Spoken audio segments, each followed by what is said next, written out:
Grim Reaper from the 70s, intensive care nurse here. I have many stories ranging from sheets being ripped apart to old women in rocking chairs. But the one which haunts me is the time I think I saw the Grim Reaper. It was 1999 late in the day.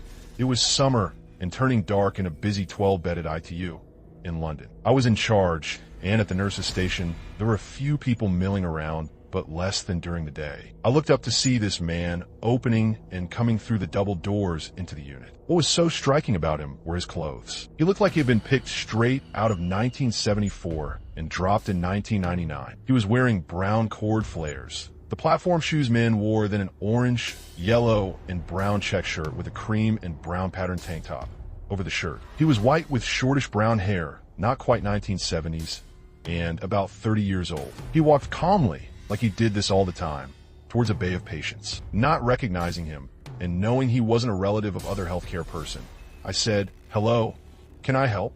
He looked at me directly, nodded as if to say hello, and carried on walking. I watched him, and he stopped at the end of a patient's bed and turned to look at them. He never touched the person or do anything other than look at them. This unwell but stable patient suddenly and unexpectedly deteriorated. As the staff went to assist, they all acted like they didn't see him. He turned round, and as calmly as he came in, he left. I never saw what direction he went as I left the nurse's station to go and help with the patient, who ultimately, despite our best efforts, died. I spoke to some of the staff later on about our 1970s visitor, and no one else saw him. 17 years later, it is vivid in my mind.